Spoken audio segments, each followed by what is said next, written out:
எல்லோரையும் தோழர்களே என்று அழைத்து எல்லோருக்கும் என்னுடைய வணக்கத்தை சொல்லி என்னுடைய வார்த்தைகளை தொடங்குகிறேன். எனக்கு தரப்பட்டிருக்கிற தலைப்பே கொஞ்சம் வேதனையாகத்தான் இருக்கிறது. இடஒதுக்கீடு சலுகையா உரிமையா என்று விவாதிக்க வேண்டிய இடத்திற்கு நாம் வந்திருக்கிறோம் என்பது வேதனையான ஒன்றுதான். இடஒதுக்கீடு உரிமைதான், அது சலுகை அல்ல, அது பிச்சை அல்ல. தகுதியும் திறமையும் இல்லாதவர்கள் அவர்களை கொண்டு வந்து குறுக்கு வழியில் ஆளாக்கி விடுவதற்காக உருவாக்கப்பட்ட ஒரு ஏற்பாடு அல்ல.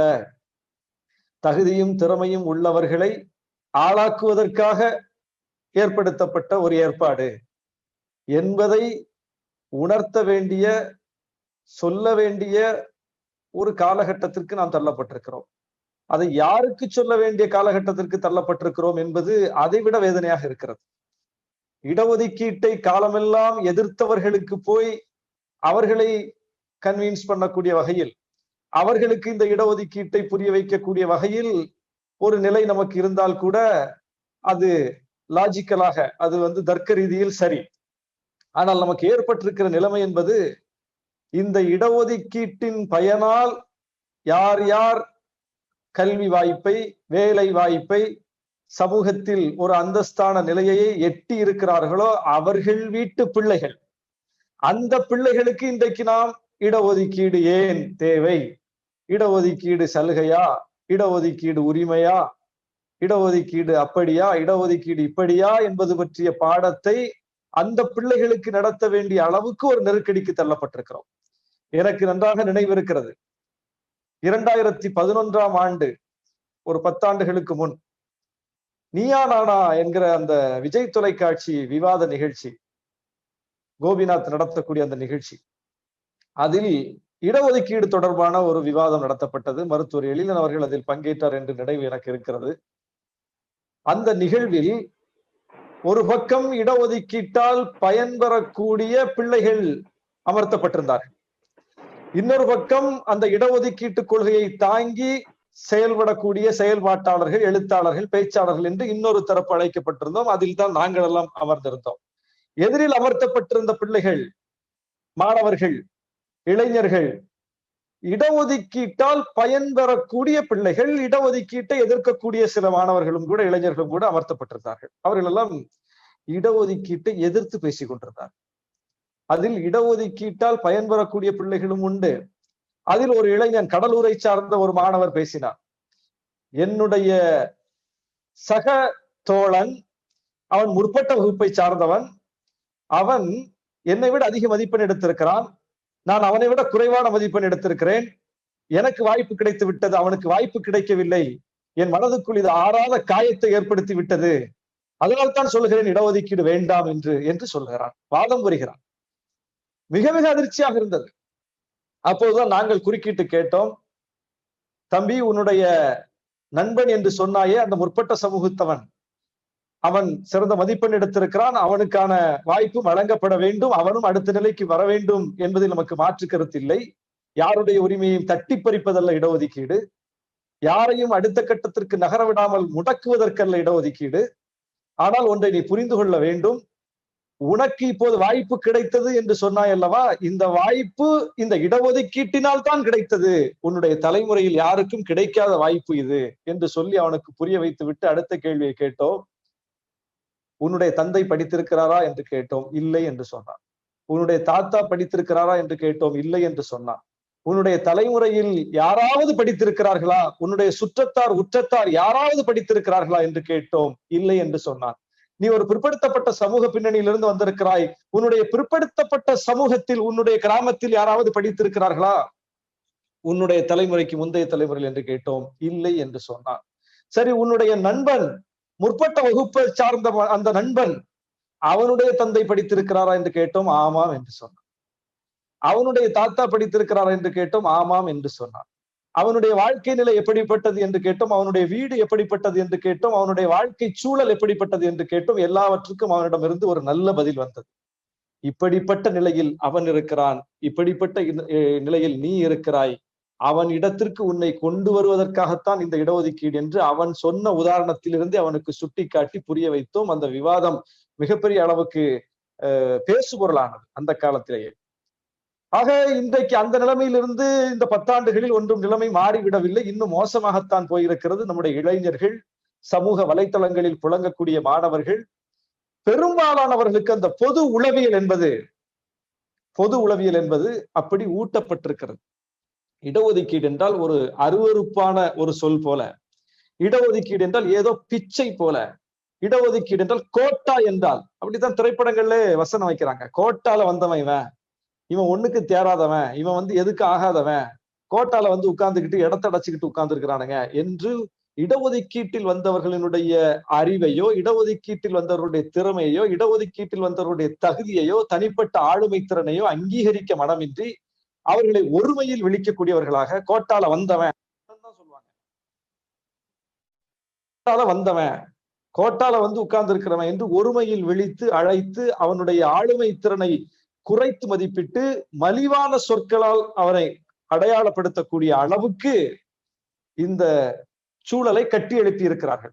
மிகப்பெரிய அளவுக்கு இன்றைக்கும் கூட வெளிப்படையாக பார்ப்பனிய ஊடகங்கள் அப்படித்தான் இடஒதுக்கீடு குறித்த விஷம கருத்துக்களை பரப்பிக் கொண்டிருக்கிறார்கள், நச்சு கருத்துக்களை பரப்பிக் கொண்டிருக்கிறார்கள்.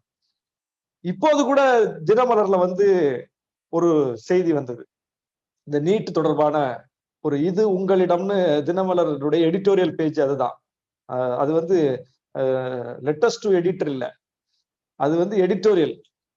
அதாவது வாசகர்கள் கடிதம் எழுதக்கூடிய பகுதி அல்ல அது. அப்படி ஒரு பேரை வச்சுக்கிட்டு அவங்க எடிட்டர் அதுல எழுதுவார், அவங்களுடைய எடிட்டோரியல் அதுல எழுதுவாங்க. அந்த இடத்தில் அந்த காலத்தை பயன்படுத்தி கொண்டு இந்த மருத்துவ படிப்பு என்பது உயிரை காப்பாற்றக்கூடிய ஒரு படிப்பு, மருத்துவ தொழில் என்பது உயிரை காப்பாற்றக்கூடிய ஒரு தொழில். அந்த தொழிலுக்கு இப்படி கோட்டால எல்லாம் வந்தாங்கன்னா என்ன ஆகுறது, இவங்கள்ட்ட எல்லாம் போய் மருத்துவம் பார்க்க வேண்டிய நிலைமை ஏற்பட்டுருச்சேன்னு வேதனைப்பட்டு விரக்தி அடைந்து ஒரு கடிதம் வெளியிட்டு இருந்தார்கள். அது மிகப்பெரிய அளவுக்கு சர்ச்சையானது. ஆனா அவங்க அதை பத்தி எல்லாம் கவலையே படுறதில்ல. தொடர்ந்து இடஒதுக்கீட்டுக்கு எதிரான கருத்துக்களை வைக்கிறார்கள். அது அவங்கள்ட்ட தான் அது இருக்குதான்னு பார்த்தா அந்த கருத்து இங்கே தாக்கத்தை ஏற்படுத்துகிறது. இடஒதுக்கீட்டால் பயன்பெறக்கூடிய தரப்பில், அந்த இளைஞர்கள் மாணவர்கள் தரப்பில் தாக்கத்தை ஏற்படுத்துகிறது. இங்கேதான் நம் தரப்பு இந்த இடஒதுக்கீடு என்பது உரிமை என்று அதனுடைய வரலாற்றை சொல்லி, அதனுடைய தேவையை சொல்லி, அது எப்படி வந்தது, யாரால் வந்தது, அதற்கு எவ்வளவு பெரிய போராட்டங்கள் நடந்திருக்கின்றன என்பதை சொல்லி, இன்னும் சொல்ல போனால் இந்த இடஒதுக்கீட்டு நியாயத்தை இப்போது உணர்த்துவதற்கான கனிவான காலம் இப்போது வந்திருக்கிறது. இவ்வளவு காலமும் இடஒதுக்கீட்டை எதிர்த்த தரப்பே, இடஒதுக்கீட்டை கொச்சை என்று கொச்சைப்படுத்திய தரப்பே, இடஒதுக்கீட்டை கேவலப்படுத்திய தரப்பே இன்னைக்கு எங்களுக்கு இடஒதுக்கீடு வேணும்னு 10 விழுக்காடு வாங்கி வச்சுக்கிட்டு வெக்கமே இல்லாம இருக்கக்கூடிய ஒரு சூழலை பார்க்கிறோம். அப்ப இடஒதுக்கீட்டை இவ்வளவு நாளும் மறுத்தவர்கள், எதிர்த்தவர்கள் இன்றைக்கு இடஒதுக்கீட்டை வாங்கி வைத்துக் கொண்டு மற்ற பிற்படுத்தப்பட்ட பட்டியலின மக்களுக்கான உரிமைகளையும் சேர்த்து பறிக்கக்கூடிய இடத்திற்கு இருக்கிறார்கள் என்று சொன்னால், இப்போது நாம் இன்னும் உரக்க பேச வேண்டிய ஒரு சூழலுக்கு நாம் தள்ளப்பட்டிருக்கிறோம். இந்த சூழலில் தான் இடஒதுக்கீடு என்பது, அதனுடைய தேவை என்பது, அதனுடைய வரலாறு என்ன என்பதை பற்றி நாம் மிகப்பெரிய அளவுக்கு விவாதிக்க வேண்டிய, அந்த கருத்துக்களை வெகுமக்கள் மையப்படுத்த வேண்டிய ஒரு நிலையில் இருக்கிறோம். இப்போது இடஒதுக்கீடு பறிப்பு ஒரு பக்கம் மோசமாக நடந்து கொண்டிருக்கிறது, அது அடுத்து நான் வருகிறேன். ஆனால் முதலில் நமக்கான இடம் என்பது இப்போது எங்கே உறுதி செய்யப்பட வேண்டும் என்றால் கருத்துருவாக்க தளத்தில். ஏன்னா கருத்துருவாக்க தளத்துல நமக்கான இடம் இல்லை, அந்த இடத்தில் நாம் இல்லை அப்படி சொல்லலாம். கருத்துருவாக்க தளத்தில் நாம் இல்லாமல் போனதனால், அங்கே நமக்கு ஒரு சரியான இடஒதுக்கீடு இல்லாமல் போனதனால் ஏற்பட்ட விளைவு என்னவென்றால், அவர்களினுடைய கருத்து தான் ஆளுமை செலுத்துகிறது. நீங்க பாரதிய ஜனதா கட்சியினுடைய நகர்வு, அதனுடைய வரலாறு, அதனுடைய இருப்பு, வளர்ப்பு, வார்ப்பு எல்லாத்தையும் நீங்க கூர்ந்து கவனித்தீங்கன்னா தெரியும். அது முழுக்க முழுக்க கருத்துருவாக்க தளத்தில் மிகப்பெரிய அளவுக்கு வெற்றி பெற்றுதான் ஆட்சி அதிகார தளத்துல வெற்றி பெற்று கொண்டிருக்கிறது. அவங்களுடைய மிகப்பெரிய சக்சஸே கருத்துருவாக்க தளம் தான். அந்த தளத்தில் அவர்கள் பெற்றிருக்கிற வெற்றி தான், அவர்கள் பெற்றிருக்கிற வலிமை தான். எந்த மீடியம் வளருதோ அந்த மீடியத்துல அவங்க இருப்பாங்க. ரேடியோன்னா ரேடியோ அவங்க கட்டுப்பாட்டுல இருந்துச்சு, டிவி வந்த போது டிவி அவங்க கட்டுப்பாட்டுல இருந்துச்சு, அச்சு ஊடகம் முழுக்க முழுக்க அவங்க கட்டுப்பாட்டுல இருந்துச்சு, காட்சி ஊடகமாக அது விரிந்த பிறகு காட்சி ஊடகம் அவங்க கட்டுப்பாட்டுல இருந்துச்சு. இன்றைக்கு அது சமூக ஊடகமாக வந்த பிறகு சமூக ஊடகமும் அவர்கள் கட்டுப்பாட்டில் இருக்கிறது.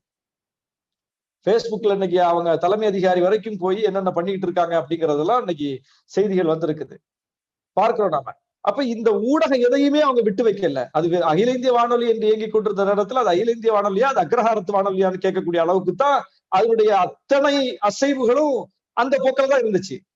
அந்த வானொலியில் வழங்கப்படுகிற நிகழ்ச்சியினுடைய அந்த தன்மையெல்லாம் பார்த்தா போதும். யாருடைய பேச்சு மொழி அங்க வரும், அங்கே ஒளிபரப்பக்கூடிய நாடகமா இருந்தாலும் சரி, அங்கே ஒளிபரப்பக்கூடிய எந்த ஒரு நிகழ்ச்சிகளா இருந்தாலும் சரி, இசை நிகழ்ச்சிகளா இருந்தாலும் இசை கலைஞராக வந்து அங்கே இசை நிகழ்ச்சி நடத்துபவர் யார், நாடக கலைஞராக வந்து நாடக நிகழ்ச்சி நடத்துபவர் யார், எந்த மக்களினுடைய பேச்சு வழக்கு அங்கே வந்து பொதுமக்களின் வழக்காக முன்னிறுத்தப்பட்டதுலாம் நம்ம பார்த்தோம், தொலைக்காட்சியில பார்த்தோம். இன்னைக்கு வந்து ராமர் கோயில் கட்டக்கூடிய வேலையை நடத்திக்கிட்டு இருக்காங்க 2020. ஆனால் 90கள்ல நாங்க வந்து ஒரு 8 வயது 10 வயது மாணவனா இருக்கும்போது நான் பார்த்திருக்கிறேன். நான் ஒரு இஸ்லாமிய சூழல்ல வளர்ந்தவன், ஒரு இஸ்லாமிய கிராமத்தில் வளர்ந்தவன். இஸ்லாமிய கிராமத்துல வந்து ஒரு தெருவுக்கு ஒரு வீட்டுல அல்லது 2 வீட்டுல டிவி இருக்கும். அந்த காலத்துல தூர்தர்ஷன். அந்த தூர்தர்ஷன்ல ராமாயணம் போடுவாங்க, மகாபாரதம் போடுவாங்க. ராமாயணத்துக்கும் மகாபாரதத்துக்கும் இஸ்லாமிய குடியிருப்புக்கும் என்ன சம்பந்தம்? ஆனால் நான் தவறாமல் பார்த்திருக்கிறேன். எவ்வளவு பெரிய தாக்கத்தை அது ஏற்படுத்தி இருக்குது. நான் வாரம் வாரம் மகாபாரத ராமாயணம் நான் பார்த்து வளர்ந்துருக்கிறேன். எனக்கு தெரியும் ராமாயண மகாபாரத கதை என்னன்னு. அப்ப இது எப்படி வந்துச்சு? 8 வயசுல எனக்கு எப்படி வந்து சேர்ந்துச்சு? அந்த ஊடகத்தை, அரசு ஊடகத்தை, தூர்தர்ஷன்ங்கிறது ஒரு அரசு ஊடகம், அந்த ஊடகத்தை பயன்படுத்தி கொண்டு அவர்கள் தங்களுடைய கருத்துக்களை பரப்ப ஆரம்பித்தார்கள்.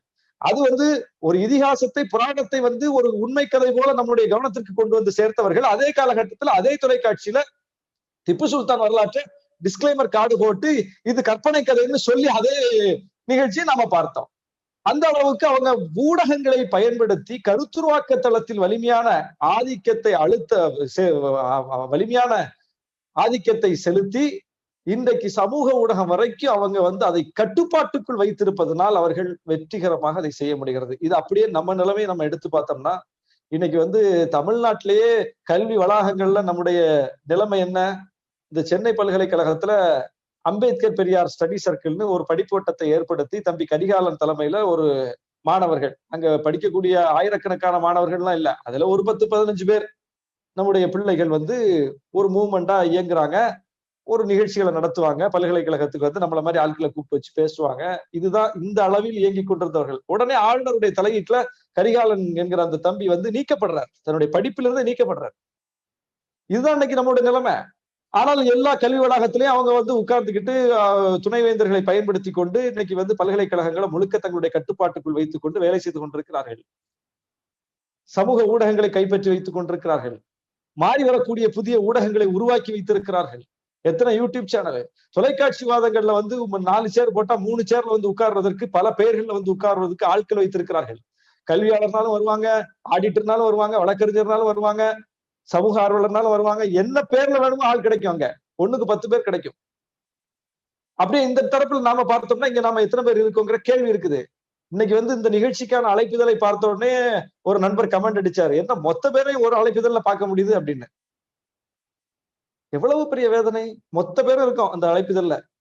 திராவிட இயக்க கருத்துக்களை, பெரியாரிய கருத்துக்களை ஆழமாக இந்த சமூகத்தில் தாக்கத்தை ஏற்படுத்தக்கூடிய அளவுக்கு வலிமையாக பேசக்கூடிய மூத்த முன்னோடிகள்ல இருந்து இளைய ஆளுமைகள் வரைக்கும் ஒரு பட்டியலை போட்டு ஒரு பேப்பர்ல அச்சடிச்சு காட்டிட்டீங்க, நீங்க ஒரு துண்டறிக்கையில அச்சடிச்சு காட்டிட்டீங்க. இது மிகப்பெரிய வேதனையாக இருக்குது. அப்ப இந்த இடத்தில் நாம் இடஒதுக்கீடு உரிமையா சலுகையா என்று பேச வேண்டிய இடம் என்பது வெகுமக்கள் தளம். வெகுமக்கள் தளத்தில் போய் இந்த வரலாற்று தரவுகளை பேசக்கூடிய அளவுக்கு ஒரு சூழலை உருவாக்க வேண்டிய நெருக்கடியில் நாம் நிற்கிறோம். நெருக்கடியில் நிற்கிறோம். வரலாறை வந்து நமக்குள்ளே பேசிக்கிட்டு இருக்கிறோம். வரலாறை வந்து நமக்கே சொல்லிக்கிட்டு இருக்கிறோம். யாருக்கு சொல்ல வேண்டுமோ அவர்களுக்கு சொல்லக்கூடிய அளவுக்கு நம்முடைய களத்தை நாம் விரிவுபடுத்த வேண்டும்.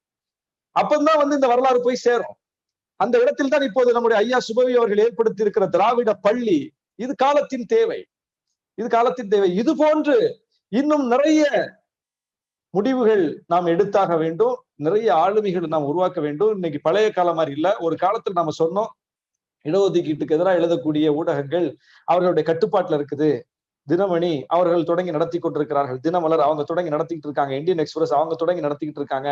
விகடன் குரூப் அவங்க கையில இருக்குது. ஹிந்து குரூப் அவங்க கையில இருக்குது. அவங்க நினைச்ச கருத்துக்கள் எழுதுவாங்க. அவங்க வந்து இடஒதுக்கீட்டுக்கு எதிரான கருத்துக்களையே கொண்டிருக்கக்கூடிய ஒரு குழுமம், அதனால அவங்க அப்படித்தான் எழுதுவாங்க அப்படின்னு நாம இவ்வளவு நாளா சொல்லிட்டு இருந்தோம். இன்னைக்கு அந்த காலம் இல்லை. இன்றைக்கு ஊடகங்கள் அவரவரின் கட்டுப்பாட்டில் வந்திருக்கக்கூடிய காலம். நாம நினைச்சா எப்படி ஐயா சுபவி அவர்கள் இன்றைக்கு திராவிடம் 100 என்று ஒரு வலைவலியை உருவாக்கி மிக வெற்றிகரமாக நடத்தி உலகத்தில் எந்த மூலையிலும் போய் கருத்துக்களை கொண்டு சேர்த்து விட முடியும் என்கிற அளவுக்கு அந்த நம்முடைய மூத்த முன்னோடியால் சாத்தியப்பட்ட விஷயம் நமக்கு சாத்தியப்படாதா? நம்ம இளைஞர்கள் தானே. அவருக்கு இருக்கக்கூடிய அந்த தொழில்நுட்ப புரிதல், அவருக்கு இருக்கக்கூடிய அந்த தொழில்நுட்பத்தின் மீதான அந்த ஈர்ப்பு நம்மை விட வயதில் இன்னொரு மடங்கு கூடியவர். அப்ப நாம இன்னும் எவ்வளவு வேகமா இன்னும் எத்தனை திராவிடம் 100 வந்திருக்க வேண்டும்? அதுக்கான தேவை இருக்கா இல்லையா? அப்ப இதுதான் நாம் செய்ய வேண்டிய மிக முக்கியமான பணி. நாம எந்த நிகழ்வை ஒருங்கிணைத்தாலும் வரலாறு பேசிட்டு கடந்து போயிடும். நான் இன்னைக்கு தலைப்புக்குள்ள பேசாம தலைப்பை தாண்டி வெளியே பேசுறதுக்கு தேவை இருக்கு. அதனால நான் சொல்லிட்டு இருக்கிறேன். இடஒதுக்கீடு உரிமையா சலுகையான்னு நம்ம பேசிக்கிட்டே தான் இருக்கிறோம். இங்க கொடுக்கப்பட்ட தலைப்பு எல்லாத்தையும் நம்ம பேசிக்கிட்டே தான் இருக்கிறோம். யார்கிட்ட பேசிக்கிட்டு இருக்கிறோங்கிறது முக்கியமானது. இங்க இருக்கிற எல்லோருக்கும் இந்த தலைப்பின் கீழ் இருக்கக்கூடிய பொருள் புரியும், ஏற்கனவே படித்தவர்கள், தெரிந்தவர்கள். ஆனால் நாம இப்ப அதையும் தாண்டி நமக்கு தெரிஞ்ச விஷயங்களை, நாம படிச்ச விஷயங்களை நாம வெகுமக்கள் மயப்படுத்துவதற்கு என்ன செய்ய போறோம் என்பதுதான் மிக முக்கியமானது. அந்த இடம் ரொம்ப காலியா இருக்குன்னு நான் நினைக்கிறேன். அந்த இடம் ரொம்ப வெறுமையா இருக்குது. அந்த இடத்துல இன்னைக்கு நாம ஈடு கொடுக்கக்கூடிய அளவுக்கு நாம் இன்னும் ஆளுமைகளை உருவாக்கி விடவில்லை என்கிற அந்த விரக்தியோடும் வேதனையோடும் நான் இந்த கருத்துக்களை சொல்றேன். நேத்து கூட ஐரோப்பிய ஒன்றியத்துல ஒருங்கிணைக்கப்பட்ட கூட்டத்திலே நான் இதைத்தான் பேசுறேன். இதைத்தான் எல்லா இடத்துலயும் பேச வேண்டிய அளவுக்கு நாம இன்னைக்கு தள்ளப்பட்டிருக்கிறோம். எனவே இது காலத்தின் தேவையாக இருக்கிறது. நாம் நம்முடைய இளைஞர்களை நாம் விட்டுறக்கூடாது. இன்னைக்கு பாருங்க, ஒரு மிக முக்கியமான நகர்வு இன்னைக்கு நடக்குது. இன்னைக்கு ஓபிசி ரிசர்வேஷன் பாதிக்கப்பட்டிருக்குது. அப்பட்டமா படிக்கிறான், அப்பட்டமா. அதுல ஒளிவு மறைவுலாம் இல்ல. நீதிமன்றத்துல போய் நம்ம முட்டி மோதுறோம். நீதிமன்றம் 3 மாதத்திற்குள்ள இது குறித்து அரசு ஒரு முடிவு எடுக்க வேண்டும், உடனே இது குறித்து ஒரு குழுவை போடுங்கன்னு சென்னை உயர்நீதிமன்றம் வழிகாட்டுது. முதல்ல உச்ச நீதிமன்றத்துக்கு போனோம். உச்ச நீதிமன்றம் சொல்லிச்சு இது ஃபண்டமெண்டல் ரைட்ஸ்ல வராது, நீங்க அங்கங்கே உள்ள மாநில நீதிமன்றத்தையே நாடுங்கன்னு சொல்லி தள்ளி விட்டுட்டாங்க. அதுக்கு பிறகு உயர் நீதிமன்றத்துக்கு போறோம். உயர் நீதிமன்றத்துல ஓபிசி ரிசர்வேஷன் குறித்து மருத்துவ படிப்புல பிற்படுத்தப்பட்டோர், இதர பிற்படுத்தப்பட்டோருக்கான இடஒதுக்கீடு குறித்த வழக்கை நம்ம தொடுக்கும் போது உயர் நீதிமன்றம் அதை விசாரித்து 3 மாதம் கெடு விதித்து 3 மாதத்துக்குள்ள அரசு இது குறித்து முடிவெடுக்க வேண்டும்னு சொல்லி ஒரு குழுவை நீங்க போடணும்னு சொல்லி வழிகாட்டுது. அதுக்கு பிறகு ஒரு குழுவை போடுறாங்க. குழுவை போட்டுட்டு என்ன சொல்றாங்க, இந்த வருஷம் இது ஃபாலோ பண்ண முடியாது, அட்மிஷன் இதன் அடிப்படையில் செய்ய முடியாதுன்னு ஒரு வருஷத்தை இன்னைக்கு முடிச்சுட்டாங்கல்ல. அதே நீதிமன்றத்துல முடியாதுன்னு சொல்லி மறுக்குது இந்த அரசு, முடியாதுன்னு சொல்லி மறுக்குது. அதே மாதிரி பல் மருத்துவத்துல இன்னைக்கு அதே நிலைமை. ஒவ்வொன்னா பார்க்கிறோம். அப்ப அப்பட்டமாக இடஒதுக்கீட்டு பறிப்பு நடக்கிறது. இதை எதிர்த்து களத்திற்கு வர வேண்டியதெல்லாம் யாரு? எத்தனை சாதி சங்க அமைப்புகள் இருக்குது. இந்த சாதி சங்க அமைப்புகள், பிற்படுத்தப்பட்டவருக்கான சாதி அமைப்புகள், சாதிக்கு அமைப்பு இருக்கு, எல்லா சாதிக்கு அமைப்பு இருக்கு. எந்த சாதி அமைப்பாவது வீதிக்கு எங்களுடைய இடஒதுக்கீட்டு பறிபோகுதுன்னு களத்துக்கு வந்தாங்களா? தமிழ்நாட்டு சூழல் எவ்வளவு மோசமா போயிருக்கு பாருங்க. ஒரு சாதி அமைப்பு கூட வரல. பேராசிரியர் நம்முடைய ஆய்வாளர் சுபகுணராஜன் தொகுத்த ஒரு புத்தகம் இருக்குது. சாதி ஒழிப்பு மாநாடுகளிலும் சாதி சங்க மாநாடுகளிலும் பெரியார் அப்படின்னு தலைப்பு போட்டு ஒரு புத்தகம். சாதி ஒழிப்பை பத்தி நாமெல்லாம் சாதியை ஒழிக்கணும்னு சொல்லக்கூடிய கருத்தாளர்கள் மட்டத்துல பேசிக்கிட்டு இருக்கோம். பெரியார் எங்க பேசியிருக்காருன்னா, சாதியை யார் போற்றி கொண்டிருப்பார்களோ அவங்கள்ட்டயே போய் சாதி ஒழிப்பை பற்றி பேசியிருக்கிறார் அப்படிங்கிறது அந்த புத்தகத்தினுடைய தலைப்புல இருந்து நம்ம புரிஞ்சுக்க வேண்டியது. எல்லா சாதி சங்கத்துக்கும் போயிருக்கிறார், எல்லார்ட்டையும் போய் சாதி ஒழிப்பை தான் பேசியிருக்கிறார். அங்கே போய் அவங்கள வாருன்னு மாறி இருக்கிறார். அந்த துணிவு அவர்கிட்ட இருந்துச்சு. அந்த அளவுக்கு அப்படி போய் பயணம் பண்ணாரு. இன்னைக்கு நம்ம பார்க்க வேண்டியது இருக்கிறது, எந்த சாதி அமைப்பும் இந்த இடஒதுக்கீடு பறிபோகிறது என்பதற்காக வீதிக்கு வர காணும். எப்படி வர்றான்? சாதி பெருமை பேசக்கூடியவனா வர்றான், மீசையை முறுக்கிட்டு வர்றான், நான் ஆண்டதா சாதின்னு சொல்ல வர்றான், என்ன பட்டியலில் இருந்து வெளியேற்று அதுதான் எனக்கு கௌரவம்னு சொல்ல வர்றான், எனக்கு இடஒதுக்கீடு தேவையில்லைன்னு சொல்ல வர்றான். இந்த இடஒதுக்கீடை என்ன நீங்க ஒரு இழிவை சுமத்தி விட்டீர்கள், நான் வெளியேற நினைக்கிறேன், நான் கௌரவமா வாழ நினைக்கிறேன் அப்படின்னு சொல்றான். இடஒதுக்கீட்டை மறுப்பது கௌரவம்னு சொல்லக்கூடிய அளவுக்கு ஒரு சோசியல் இன்ஜினியரிங் நடக்குது. தமிழ்நாடு வரைக்கும் வந்துருச்சு. அது எங்கேயோ அங்க நடக்குது இங்க நடக்குதுன்னு நாம சொல்லி கடந்து போக முடியாத அளவுக்கு நம்ம கண்ணுக்கு முன்னாடி நம்முடைய சொந்த ரத்த பந்தங்களை, நம்முடைய சகோதரர்களை இன்னைக்கு அவங்க தன்மைப்படுத்திக்கிட்டு இருக்காங்க. அந்த தலைவர்களை தன்மைப்படுத்தி, அந்த அமைப்புகளை தன்மைப்படுத்தி, அந்த சமூகங்களையே தன்மைப்படுத்துறாங்க. அதுதான் மிக முக்கியமானது. ஏதோ ஒரு அமைப்பு வேலை போயிட்டான், ஒரு தலைவன் வேலை போயிட்டான், சரி அது அவன் எக்ஸ்போஸ் ஆயிட்டான் அப்படின்னு சொல்ல முடியாத அளவுக்கு அந்த சமூகமே இன்னைக்கு ஒரு குரல்ல பேச ஆரம்பிக்குது. அதுதான் பெருமிதம்னு பேச ஆரம்பிக்கக்கூடிய சூழல் வருது. ஒவ்வொரு சமூகத்துக்கு அது விரிவுபடுத்துறாங்க, அடுத்தடுத்த சமூகங்களுக்கு போறாங்க. இது ரொம்ப கூர்மையா நடக்குது இந்த அரசியல். இப்ப இந்த இடத்துலதான் நாம வந்து இடஒதுக்கீடு உரிமையா சலுகையா அப்படின்னு பேசிக்கிட்டு இருக்கிறோம். யாருக்கு பேசிக்கிட்டு இருக்கிறோம்? யாருக்கு இது போய் சேரணுமோ அவங்க பூரா அங்க போயிட்டு இருக்காங்க. அந்த அவர்களுக்கு பின்னால் போயிட்டு இருக்காங்க. இப்படிப்பட்ட இடத்துல இந்த ஓபிசி ரிசர்வேஷன் பறிப்பு பத்தி வீதிக்கு வராத பிற்படுத்தப்பட்டோர் அமைப்புகள், மருத்துவர் ராமதாஸ் அவர்கள் இப்ப ஒரு மூவ்மெண்ட் எடுத்தாரு, ஒரு போராட்டத்தை நடத்திட்டு இருக்காரு. 20 விழுக்காடு வன்னியர்களுக்கு இடஒதுக்கீடு கொடுக்கணும், தனி இடஒதுக்கீடு வேணும், சாதிவாரி கணக்கெடுப்பு நடத்தணும். அவர் இப்படி ஒரு முழக்கத்தை முன் வச்சிருக்கிறாரு. அது வந்து அதுக்கு பின்னால இருக்கிற அரசியல் அதெல்லாம் வேறு பொருள். இருந்தாலும் அவர் ஒரு கோரிக்கை, சமூக நீதி சார்ந்த ஒரு கோரிக்கை வச்சிருக்கிறாரு. அவர் வச்ச உடனே பாஜக ஆதரவு உள்ள, அவரும் பாஜக ஆதரவாளர் தான், ஆனா அவர் ஒரு கோரிக்கை வைக்கிறார். இன்னொரு பக்கம் பாஜகவினுடைய துணையோடு பாஜக ஆதரவு உள்ள இன்னொரு பிற்படுத்தப்பட்டோர் அமைப்புகள்லாம் சேர்றாங்க. சேர்ந்து ஒரு கூட்டத்தை போடுறாங்க. ஒரு தேவநாதன் தலைமையில யாதவர் சங்கத்தின் தேவநாதன் ஒரு கூட்டத்தை ஒருங்கிணைக்கிறாரு. அதுல போய் நம்ம கூட்டணியில இருக்கக்கூடிய ஈஸ்வரனும் போய் கலந்துக்கிறாரு, பொங்கு ஈஸ்வரனும். பாஜகவில் இருந்து பேராசிரியர் சீனிவாசனும் அதுல கலந்துக்கிறாரு. எல்லா பிற்படுத்தப்பட்ட சமூகங்களையும் ஒருங்கிணைத்து, தலைவர்களை ஒருங்கிணைத்து ஒரு கூட்டத்தை போட்டு அவங்க வந்து எங்களுக்கு இடஒதுக்கீடு வேணும் அப்படின்னு கிளம்புறாங்க. அதாவது அவங்க இடஒதுக்கீடு வேணும்னு கிளம்புறது நமக்கு நல்லது.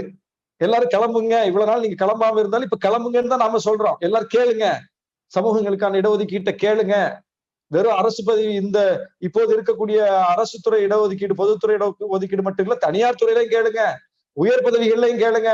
இடஒதுக்கீட்டினுடைய கோரிக்கை அடுத்தடுத்த கட்டத்துக்கு கொண்டு போங்க அப்படிங்கறத நம்ம முழக்கம். அதுக்காக நம்ம பேசிட்டு இருக்கிறோம். ஆனா எப்போது இடஒதுக்கீட்டுக்கு ஆபத்து வந்தாலும் ஆசிரியர் ஐயா அவர்களுடைய தலைமையில திராவிடர் கழக வந்து கூட்டத்தை ஒருங்கிணைக்குது. பெரியார் திடல்ல அனைத்து கட்சி கூட்டம் நடக்குது. எப்போது அதுக்கு ஒரு சிறு கீறல், ஒரு சிறு உரசல் வந்தாலும் உடனே அலர்ட் ஆகி உடனே எல்லா கட்சி தலைவர்களையும் கூப்பிட்டு, எல்லா பிற்படுத்தப்பட்ட சமூகங்களையும் கூப்பிட்டு, பட்டியலின சமூகங்களையும் கூப்பிட்டு கூட்டத்தை நடத்தி அடையாளப்படுத்தக்கூடிய அந்த வேலைகளை நாம தான் செஞ்சுக்கிட்டு இருக்கோமே தவிர இந்த பிற்படுத்தப்பட்ட ஒரு கூட்டமைப்பு அப்போ எப்பவுமே வரல. ஆனா இப்ப வந்து உட்கார்ந்துக்கிட்டு 4 பேரை சேர்த்துக்கிட்டு பிஜேபியையும் கொண்டு உட்கார வச்சுக்கிட்டு அவன் பிற்படுத்தப்பட்டோருக்கான பாதுகாவலராக தன்னை காட்டிக்கொண்டு இப்படி வந்து ஒரு முழக்கத்தை முன்வைக்கிறார்கள். பாஜக அதுல வந்து உட்கார்ந்துக்குதுன்னா தமிழ்நாட்டுல எப்படி அவர்கள் வந்து ஒரு வேலை செய்யறாங்க பாருங்க. இடஒதுக்கீடு வேண்டாம் என்று சொல்வதற்கும் அவர்கள் அமைப்பு வைத்திருக்கிறார்கள், இடஒதுக்கீடு வேணும்னு சொல்றதுக்கு அமைப்பு வைத்திருக்கிறார்கள். இடஒதுக்கீட்டை மறுப்பதற்கும் கூட்டமைப்பு வைத்திருக்கிறார்கள், இடஒதுக்கீடு வேண்டும் என்று சொல்வதற்கும் கூட்டமைப்பு வைத்திருக்கிறார்கள். 2 இடத்துலயும் பயணிக்கிறாங்க. ஒரு பக்கம் இடஒதுக்கீட்டை அனுபவித்துக் கொண்டிருக்கிற மக்கள்கிட்ட போய் நீ பட்டியல இருந்து வெளியேறு, உனக்கு இதெல்லாம் வந்து அவமானம்னு சொல்லி அவனை என்கரேஜ் பண்றாங்க.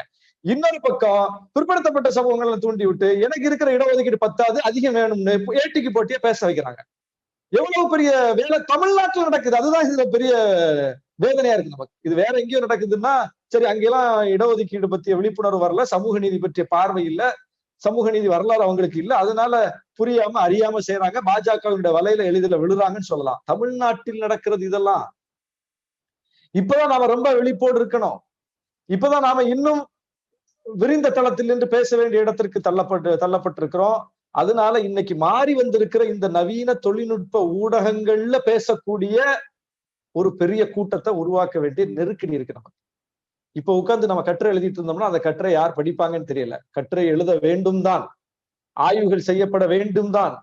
அது ஒரு ஆய்வு வட்டத்தில் உள்வாங்கி கொண்டு வெளிப்படுவதற்கான ஒரு சொத்தாக அது தேவைதான். ஆனால் அதை உள்வாங்கிக் கொண்டு வெளிப்படுவதற்கான இந்த நவீன தொழில்நுட்ப ஊடகங்களை பயன்படுத்தி வெகுமக்கள் மயப்படுவதற்கான இந்த கருத்துக்களை கொண்டு போய் சேர்ப்பதற்கான ஏராளமான நூற்றுக்கணக்கான ஆயிரக்கணக்கான இளைய ஆளுமைகள் நமக்கு தேவைப்படுகிறார்கள். அப்படி ஒரு பெரும் படை இருந்தா மட்டும்தான் இனி வரக்கூடிய ஆபத்தை நம்ம முறியடிக்க முடியும், எதிர்கொள்ள முடியும். இன்னைக்கு வந்து சோசியல் மீடியா ஒரு ட்விட்டர் ட்ரெண்டிங் வந்து ஒரு வாரம் தமிழ்நாட்டினுடைய அரசியல் போக்க தீர்மானிக்குது. ஒரு நாள் ட்விட்டர் ட்ரெண்டிங் எப்படி மாறி இருக்கு பாருங்க. ஒரு நாள் ட்விட்டர் ட்ரெண்டிங், ஒரு நாள் ஹேஷ்டேக், அடுத்த நாள் மைய நீரோட்ட ஊடகத்தினுடைய போக்க மாத்துது, அதற்கு அடுத்த நாள் களத்தை மாத்துது. நீங்க வந்து ஐரோப்பிய ஒன்றியத்துல வந்து நம்முடைய தோழர்கள் ஒருங்கிணைத்த கூட்டத்துல எங்களுடைய தலைவர் பேசுறாரு மனுநூல் பத்தி. அதை வந்து துண்டா வெட்டி எடுத்து ஒரு நிமிடமா அதை சுருக்கி முன்னும் பின்னும் வெட்டிட்டு அவங்க எப்படி அந்த அந்த கருத்து பரப்புரை ஆரம்பிச்சாங்கன்னு பாருங்க, கூர்ந்து கவனிச்சீங்கன்னா தெரியும். ஒரு நாள் என்ன பண்றாங்க, திருட்டு பைய திருமாவளவன் அப்படின்னு ஒரு ஹேஷ்டாக் போடுறாங்க. ஒரு நாள் முழுக்க ட்விட்டரில் ட்ரெண்ட் பண்றாங்க. ட்விட்டர்ல ட்ரெண்ட் பண்ணிட்டு என்ன பண்றாங்க, அது ஏதோ சமூக ஊடகத்துல இப்படிதான் ஏதோ 4 பேர் இப்படி பேசுவானுங்க, ட்ரெண்ட் பண்ணுவானுங்க, அப்படி ஓஞ்சிரும் அப்படின்னு நாம நினைப்போம். ஆனா அது அப்படி இல்ல. அவன் ஒரு மூவ்மெண்ட்டை கிரியேட் பண்றான். ஒரு நாள் முழுக்க ட்விட்டர்ல ட்ரெண்ட் பண்ணிட்டு அப்படியே எடுத்துட்டு என்ன பண்றாங்க, அடுத்த நாள் அதை மெயின் ஸ்ட்ரீம் மீடியா கொண்டு வர்றாங்க. எப்படி கொண்டு வர்றாங்க? கமலாலயத்துல குஷ்பு உட்கார வச்சு பேட்டி கொடுக்க வைக்கிறாங்க. குஷ்பு உட்கார்ந்து பேட்டி கொடுத்தோட என்ன ஆயிடுச்சு, எல்லா சேனலும் போய் பிரேக்கிங் நியூஸ் போடுறான். எல்லாரும் பிரேக்கிங் நியூஸ் போட்டு சோசியல் மீடியால இருந்த விஷயத்த மெயின் ஸ்ட்ரீம் மீடியா கொண்டு வந்துட்டாங்க. மெயின் ஸ்ட்ரீம் மீடியா கொண்டு வந்தவங்க என்ன பண்றாங்க, அடுத்த நாள் சாயங்காலமே அரசை வச்சு வழக்கு பதிவு பண்றாங்க. வழக்கு பதிவு பண்ணிட்டு அடுத்த நாள் என்ன பண்றாங்க, அவரை கைது செய்யணும் அப்படின்னு சொல்லி அதே குஷ்புவையும் பிஜேபி காரங்க களத்துல இறக்கி போராட்டமா கட்டமைக்கிறாங்க. அது இவருங்கிறதுனால அது எப்படி அடிக்கணுமோ அடிச்சு அதை அன்னையோட காலி பண்ணிட்டாரு. அந்த அந்த வினையாற்றுவது, எதிர்வினையாற்றாம வினையாற்றிட்டார். எப்படி ஐயா பெரியார் வினையாற்றுவாரோ எதிர்வினையாற்றாமல், அப்படி வினையாற்றியதனுடைய விளைவாக அது போய் முடிஞ்சது. இல்லைன்னா அது என்னவா இருக்கும், இல்லைன்னா அது கருப்பர் கூட்டம் வர மாதிரி ஆயிருக்கும். நாம் பலி கொடுக்கப்பட்டிருப்போம். அப்போ எந்த அளவுக்கு அவர்கள் எல்லாத்துக்கும் தயாராக இருக்கிறார்கள். மாறி வந்திருக்கக்கூடிய இந்த ஊடக நுட்பங்களை பயன்படுத்தி கொண்டு எல்லாத்துக்கும் ஒரு பெரும் படையை அவர்கள் தயாரித்து வைத்திருக்கிறார்கள் என்பதுதான் கவனிக்க வேண்டியது. இந்த இடத்துலதான் நாம இன்னைக்கு இந்த இடஒதுக்கீடு தொடர்பாக ஒரு பிற்படுத்தப்பட்ட ஒரு கூட்டமைப்புன்னு ஒரு 4 பேர் கூடி பிஜேபி அதுல வர வச்சு பிஜேபி நிர்வாகி வச்சுக்கிட்டு இடஒதுக்கீட்டுக்கு ஆதரவா பேசுறாங்க அப்படின்னா அதை எக்ஸ்போஸ் பண்ண வேண்டிய இடத்துல நாம இருக்கோம். ஆனா இப்படி ஒண்ணு நடந்ததே நமக்கு தெரியாது. இப்படி ஒண்ணு நடந்ததே தெரியாது. 2 மணித்துளி முடிச்சிடறேன். இப்படி ஒண்ணு நடந்ததே நமக்கு தெரியாத அளவுக்கு நாம இருக்கிறோம். ஆனா அப்படி ஒண்ணு நடந்துகிட்டு இருக்காங்க. இனி நாளைக்கு அது என்ன வடிவம் எடுக்க போகுதுன்னு நமக்கு தெரியாது. இப்படிப்பட்ட இடத்தில் நாம் திரும்ப திரும்ப முன்வைக்க வேண்டிய கேள்வி, இடஒதுக்கீட்டினுடைய வரலாற்றை நம்முடைய பிள்ளைகளுக்கு சொல்லிக் கொடுக்க வேண்டும். இடஒதுக்கீடு சலுகையில் உரிமைதான் என்பதை சொல்லிக் கொடுக்க வேண்டும். இடஒதுக்கீட்டு அடுத்த கட்டத்திற்கு போவதை பற்றி நாம் கோரிக்கை எழுப்ப வேண்டும். தனியார் துறையில் இடஒதுக்கீடு, உயர் பதவிகள் இடஒதுக்கீடு என்கிற அளவுக்கு இந்த கோரிக்கைகளை வலுப்படுத்த வேண்டும். எல்லாவற்றுக்கும் மேலாக எதிரிகளினுடைய வலிமை அறிந்து, நுட்பம் அறிந்து, அவர்களுடைய போக்கு அறிந்து, நம்முடைய போக்கை நாம் தகவமைத்துக் கொள்வதற்கு, மாற்றி அமைத்துக் கொள்வதற்கு நாம் தயாராக இருக்க வேண்டும். அப்போதான் இந்த சமூக நீதியை காப்பாற்ற முடியும். ஏனென்றால் தமிழ்நாடு இன்றைக்கு சூழப்பட்டு விட்டது எதிரிகளால். இந்த காவி இருள் என்பது இன்றைக்கு நம்மை நெருங்கி கொண்டிருக்கிறது. நாம் அதை கருப்பு என்கிற நம்முடைய அந்த வெளிச்சத்தால் விரட்டுவோம் என்று சொல்லி இந்த வாய்ப்புக்கு நன்றி கூறி அமர்கிறேன். நன்றி.